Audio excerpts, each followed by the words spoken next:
गाडगीळ आणि sons limited 1832 पासून। नारळी पौर्णिमेनिमित्त वरळी कोळीवाड्यामध्ये एकनाथ शिंदे आणि आदित्य ठाकरे आमने सामने। आदित्य ठाकरेंनी शिंदेंकडे रोखून बघितलं। दोन्ही बाजूच्या कार्यकर्त्यांची जोरदार घोषणाबाजी।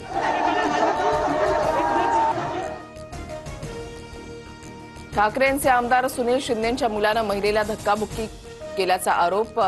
वरळीमध्ये शिंदेंच्या शिवसेनेच्या महिला शाखा प्रमुखांची सिद्धेश शिंदेंच्या विरोधात तक्रार। महिलेवर केईएम रुग्णालयामध्ये उपचार सुरू। मला माझ्या मुलावर 100% विश्वास, तो असं करणार नाही। आम्ही शिवसैनिकांच्या घराण्यातील महिलांचा मान राहणारी लोक आहोत। मुलाने मारहाण केल्याचे आरोप आमदार सुनील शिंदेंनी फेटाळले। 11 ऑगस्ट रोजी इंडिया आघाडीचा निवडणूक आयोगाच्या विरोधात मोर्चा। राहुल गांधींच्या मतचोरीच्या दाव्यानंतर देशभरात निवडणूक आयोगाच्या विरोधात वातावरण तापण्यास सुरुवात। शपथपत्र मागणाऱ्या निवडणूक आयोगाला राहुल गांधींकडून संसदेतील शपथेची आठवण। निवडणूक आयोगानं मागील 10 वर्षातील डिजिटल वोटर लिस्ट द्यावी, राहुल गांधींची मागणी। राहुल गांधींची पत्रकार परिषद म्हणजे नव्या बाटलीमध्ये जुनी दारू। आरोपांबाबत माफी मागावी, निवडणूक आयोगानं राहुल गांधींना सुनावलं, तर आयोगाची वेबसाईट बंद असल्याचा दावाही फेटाळला।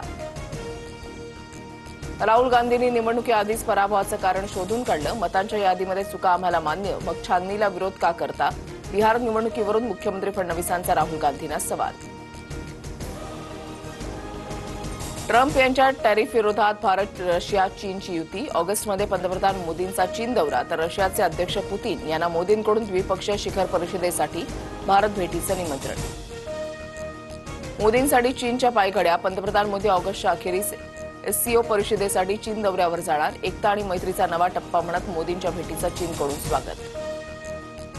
15 ऑगस्ट रोजी अमेरिकेचे राष्ट्राध्यक्ष डोनाल्ड ट्रम्प आणि रशियाचे राष्ट्राध्यक्ष पुतीन यांची भेट होणार। रशिया युक्रेन युद्ध संपवण्याबाबत चर्चा होण्याची शक्यता। दिल्लीमध्ये उद्धव ठाकरे आणि राहुल गांधींची महाराष्ट्राच्या राजकारणावर 35 मिनिटं स्वतंत्र बैठक। राज ठाकरेंसोबत युती करून लढायचं झाल्यास पुढे काय, यावरून चर्चा झाल्याची शक्यता। उद्धव ठाकरेंना आमच्याकडे पहिल्या रांगेमध्ये स्थान होतं, दिल्लीसमोर झुकणार नाही म्हणणाऱ्यांची अवस्था बघा। इंडिया आघाडीच्या बैठकीमध्ये ठाकरेंना 6व्या रांगेत बसवल्यावरून फडणवीसांची खोचक टीका। थिएटरमध्ये तुम्ही पहिल्या रांगेमध्ये बसता की मागच्या? घरगुती वातावरणामध्ये कुणी कुठे बसायचा हा आमचा निर्णय। इंडिया आघाडीच्या बैठकीतील आसन व्यवस्थेवरून टीका करणाऱ्यांना आदित्य ठाकरेंचा प्रत्युत्तर। कुठून उठलो आणि पुण्याचा पालकमंत्री झालो, कुणीही मला उपदेश करायला लागलाय। पिंपरीमधल्या वृक्षतोडीसंदर्भात भर सभेत माहिती देणाऱ्या सामाजिक कार्यकर्त्याचं बोलणं ऐकून अजित पवार वैतागले।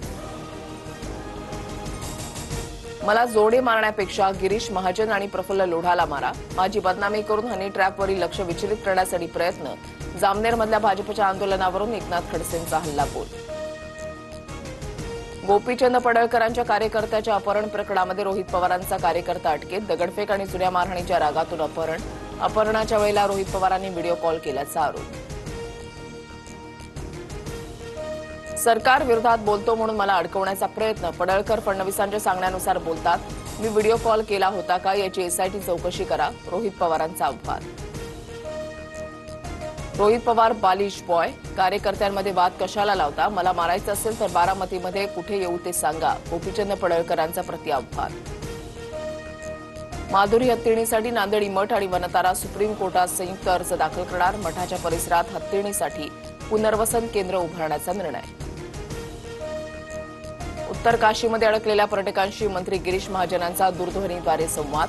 महाराष्ट्रामधील 171 पर्यटक सुरक्षित, एकाचा शोध सुरू, महाजनांची माहिती। बेळगाव जिल्ह्यामध्ये सौंदत्ती परिसरामध्ये ढगफुटी सदृश्य पाऊस।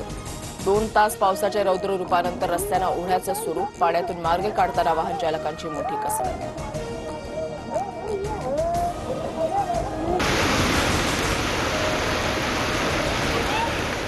पूना गाडगीळ आणि सन्स लिमिटेड 1832 पासून।